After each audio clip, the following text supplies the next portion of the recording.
Hello everybody, my name is Brandon. Welcome back to Cinefessions, where we talk all things media. So today is a different type of video than I would normally do, but this is a tag video. So tag videos are huge on the BookTube front, or a ton of booktubers have so many different tag videos that they do, and I really enjoy watching those. But when it comes to movie YouTubers, I don't really see tag videos. So when this one popped up and I was tagged in it, I was really excited because this is a really cool one. So thank you to Mike from Movie Edge, he has a channel here on YouTube, and Miranda from Miranda's Movies and Grubs, who I've talked about many times in the past. I will link their videos to this, to answering this tag down below, so you guys can check out their content, and you should give them both a follow if you haven't already, because they're wonderful. So thank you guys for tagging me. I'm really excited about this one. So this is going to be the, I forget what it's exactly called, but like the 10 genres, or the 10 movie genres tag, something like that, where you pick a favorite from each of the 10 genres that are listed. So I say a favorite because there is no way in the world I could pick one favorite from each of these genres. It's just not possible for me to pick one favorite horror movie or one favorite science fiction film. It's just not in the cards, at least in the short amount of time I wanted to prep to do this. So what I'm talking today are simply a favorite from these genres. So in some instances I went with like a super well-known movie. In other instances I went with ones that I feel like just deserve to be spotlighted in one fashion or another. So I figured this would be a good way to do that. So yeah, really excited about today's video. We're going to be talking about 10 favorites in each of the 10 different genres that are a part of this tag. So I will list the genres down below, so if you're interested in it, you can definitely do it. And I will tag a few people. Let me just do it right here. So BasementBlus is one I've been following for quite a while now. He's an awesome unboxer and haul video channel. So I'm going to tag him. This isn't typically a video he would do, so don't feel obligated, but I would love to see your 10 genre picks here. And I also want to tag Ken from MidLevelMedia. I feel like this would be something he would enjoy doing, and I would really like to see what picks he comes up with. And then finally, I will tag the MovieBuffPaynes. It would be cool if both Andrew and Beth, if you both wanted to do it, awesome. But if only one of you can get to it, that's totally fine too. Now, just because you're tagged don't feel obligated at all. Like Miranda said in hers, it's just for fun. So if you don't want to do it, that's totally fine. And if I didn't tag you specifically and you want to do it, please go for it. Leave a link to your video down in the comments here so I can find it. I would love to watch those because this is just a really fun tag. So I will leave links to everyone that I have tagged and to both of the videos that I've already mentioned who have done this and tagged me. So thank you everyone. I really appreciate it. But that is enough talk, so let's not waste any more time at all. Let's dive right into the 10 movies I'm picking for my 10 genre movies tag.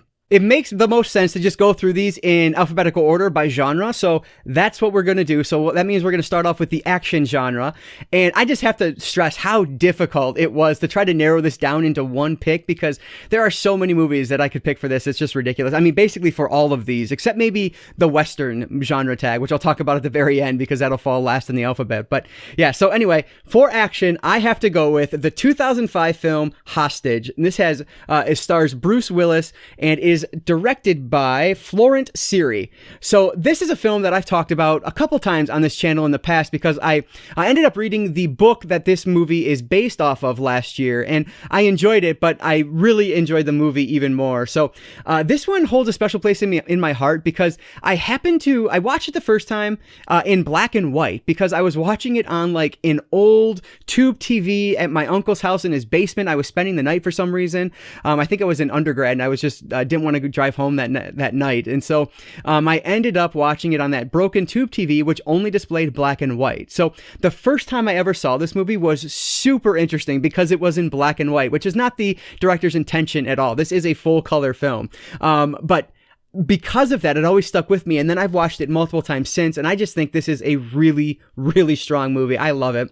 This is basically a home invasion film. This group of 3 boys decide to do a home invasion to get some money, and they pick the wrong house because the house they pick has ties to a much larger organized crime syndicate, and things kind of go crazy from there. Bruce Willis is playing the main hostage negotiator, but things get personal with him as the story goes on as well, but I won't spoil it from there. But this movie is excellent. If for some reason you haven't seen this, I definitely recommend it. Like, you know, is this going to kind of, you know, does this do anything earth-shattering? No, but what it does really well. And it's just one of my favorite subgenres of home invasion.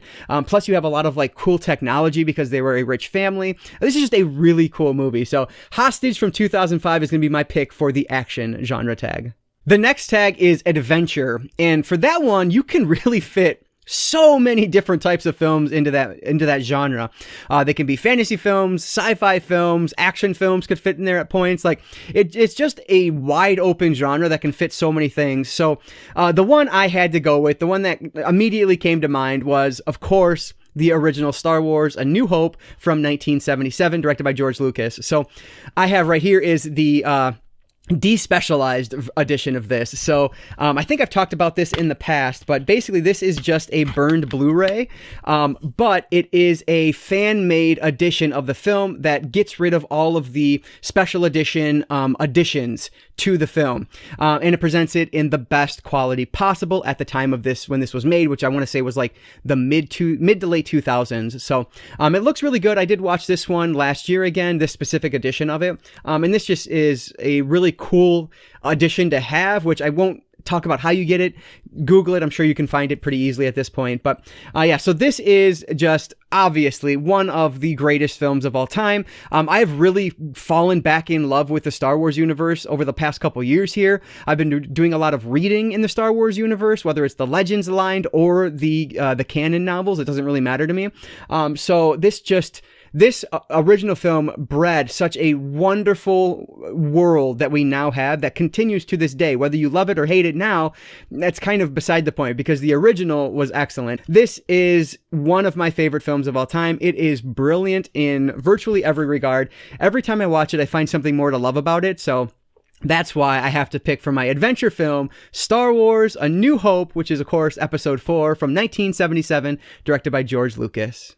This next pick for animation was incredibly difficult because there are so many animated movies that I love so much, but ultimately what I decided to go with and talk about today, which it might change if you ask me tomorrow, but today I'm talking about Monsters, Inc. from 2001 with this amazing lenticular, which is from the 3D Blu-ray version of this, which I'm actually shocked to find out that I don't own Monsters, Inc. or Monsters University on 4K, so I definitely need to correct that by the next couple months here, but this one is directed by Pete Docter. And I remember loving this when I first saw it, of course, but I think as time goes on, it really hits me even more personally now than it did in the past. I think I watched this one again, I don't remember if it was last year or the year before, but to me, this is just such a perfect film. Really, like, what is essentially like that daddy-daughter relationship that is in here between Boo and Sully is just beautiful, and it grows throughout the film. It's just, I love it. I love the relationship between all these characters. Like it doesn't get old. Mike and Sully's relationship is just so like genuine and well done throughout this entire thing. The supporting characters you get in this are so memorable as well. So I just love this movie, and it's one that grows on me every single time I watch it, even more. To me, it's a 5-star film. I love it. And I would say that probably the first time I saw it too, but as I got older, things hit me in a different way, and I just appreciated it even more. And I will say, like, honestly, Monsters University is right up here with this one. I probably like it just as much. Like, I think the Monsters films are just two of the best animated films, period. I love them. They are just so well done. So this is a favorite of mine, so I had to pick it for this one. There are so many others I could have talked about as well, but today we are sticking with Monsters, Inc. from 2001, directed by Pete Docter. If you guys watched one of my latest videos where I was cleaning out my parents' basement and bringing home some old VHS tapes, you'll know I talked about that in there. But I had to pick it. From 1995, we have Heavyweights, and this one was directed by Stephen Brill. So this was just a film that I would watch over and over and over again when I was younger. Like, it's about a group of kids who go to fat camp, essentially, but it's supposed to be this amazing adventure, but when they get there, fat camp is taken over by Ben Stiller's character here, who plays this, like, fitness guru who's trying to make this, like, documentary to sell himself, essentially, for this weight loss camp that he's trying to promote. And it is just hysterical. So looking back on this, I realize now why I like it so much, and it's because it is written by Stephen Brill, the director, but also by Judd Apatow. So this is an early Judd Apatow film, which of course I love Judd Apatow at this point. I love his newer movies, and so it makes sense that this one kind of resonated with me, or maybe it's vice versa. The reason I like his movies now are because, I really enjoyed this one when I was younger, so that same type of humor resonates with me. But this is just, it's such a funny movie, and it's so like heartfelt. The ending always gets me. It's just, I love this movie. So while there are countless movies I could have added for this one, I had to take the chance to talk about Heavyweights again, because it is just so nostalgic to me, and it means so much to me. Like I mentioned, like I was always a big kid, and so growing up, I just connected with these guys so much. So yeah, I love this movie. I will never get sick of it. I'm so happy that I own it on Blu-ray now. So yeah, Heavyweights from 1995, directed by Steve Brill, is going to be my comedy pick. Oh man, this list was just so difficult to put together because there's so many awesome films that I love from each of these genres. So next up is comic book. So it's like, do I do Dark Knight, which is a favorite of mine? Do I do Avengers, which kind of like changed the landscape of superhero movies? Instead, though, I have to go with the OG, or what I consider to be my OG. That is from 1989, Batman, and this is directed by Tim Burton, of course. So this is a movie that I watched on VHS countless times. What my biggest memory of this is watching this at my uncle's house. I watched it when he lived near us down here, at his old house. But then when I really started watching it a lot was when he ended up moving up north, and he only had like a select number of his VHS tapes with him. And this was the one I always picked up and watched. So I watched this countless times when I was younger, and it holds up so well today. So to me, this is my Batman. Like, it doesn't get much better than this. Like, I love this so much. So it's such a fun movie, but it's done with such dark overtones. And then when you get into the sequel, it gets even darker. This is a great movie. This is really what got me into comic books. Probably what developed my lifelong love for the superhero, whether it was in comic book form or in cinema. So I love this movie. It is brilliant. I'm sure everyone's seen it, but if not, you're doing yourself a disservice, because this is about as good as they get. So Michael Keaton's Batman, like I said, is my Batman, and I hear that he's going to be making like a cameo in one of the upcoming DC films, so I'm really excited to see him make that return to that role, but very happy to be able to include this one. So Batman from 1989, directed by Tim Burton, is what I'm going to choose for my comic book pick. For people that have been following the channel for a while now, you'll know that I'm a big true crime buff. And so if I told you I was going to pick a drama film from the true crime subgenre, you'd probably have an idea that I would pick Zodiac from 2007, directed by David Fincher. So this is another one of my favorite films of all time. This is one that absolutely blew me away when I saw it in theaters. Like, I still have visions of that opening scene with the fireworks. It's beautiful. So not only is the cinematography gorgeous on this, but the story is fascinating. I knew nothing about Zodiac going into this. I have since read Robert Graysmith's book, which is what this is based off of, essentially. And so, yeah, just the story of Zodiac is fascinating. It's obviously one of the most infamous unsolved true crime cases in American history. So watching, one of the best directors of all time, David Fincher, have his stab at it is just something to behold. This is about as good as cinema gets in my eyes. I love this film more than I can possibly say in this short little snippet here. But yeah, I need to watch this movie again because it's been a number of years since I've seen it now. But I love it. It's wonderful. It covers a genre, a topic, a genre that I find myself fascinated by with true crime. Mark Ruffalo is brilliant in this. It's such a wonderful, moving, at times scary and creepy, dark film that everyone needs to check out. So Zodiac from 2007 is my no-brainer pick for drama.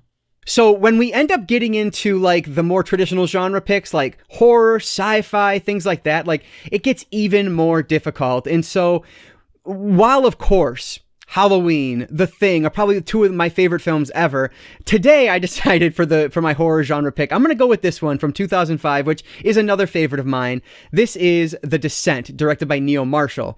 So this is the movie that whenever I worked at the movie store, whenever people asked me for a horror movie recommendation, this was always the first one I went to. And it was surprising to me how few people had actually seen it. Now, mind you, when you work at the movie store, you're typically going to be dealing with like the more mainstream audiences. So while this one may not be as mainstream to non-horror genre fans, to genre fans, this is very well known and very popular, but I still wanted to give it a spotlight today because I love this movie so much. It is just genuinely one of the scariest movies I've ever seen. It gets me every single time. I remember the first time I ever showed it to my girlfriend, but now my wife, she legitimately screamed in the middle of the night while we were watching this in my parents' basement. So this movie is frightening. It is super claustrophobic, which really gets me. And it's directed by one of my favorites, Neil Marshall. We actually have a podcast where we talked about all of Neil Marshall's films at the time. And I love his body of work. Dog Soldiers, The Descent. There is the Doomsday. There's like a Centurion, which is wonderful as well, which is an old, like a Knights of the Templar type thing. I'm such an idiot when it comes to things like that, but that's kind of what I think of when I think of Centurion. But yeah, he's just a wonderful filmmaker, and it really shows here. So this movie's excellent. Both endings, I don't care which one you want to go with. I love both of them. Had to talk about The Descent today. So my pick for horror today, anyway, is going to be The Descent from 2005, directed by Neil Marshall. For my romance pick, admittedly, I don't watch a ton of romance films, but one that immediately came to mind, and I realized, yes, that'll work for romance, because though it is sci-fi, fantasy, it's also romance. And so, for me, it has to be the Charlie Kaufman film from 2004, one of my favorites of all time, Eternal Sunshine of the Spotless Mind. Jim Carrey and Kate Winslet are brilliant in this film. I love when traditionally comedic actors do something more serious. And this is really the reason why. I think of this. I think of a movie like 1 Hour Photo with Robin Williams. I think of something like, Stranger Than Fiction is a little more serious, but that is Will Ferrell. There's a lot of comedy in that as well, but it's still something similar to that. So movies like that, I tend to enjoy. And this is probably the cream of the crop for me. So this is, I know I didn't talk about what The Descent was about, but that's about a bunch of girls who go on a spelunking adventure to find out that there might be something living underneath the caves with them.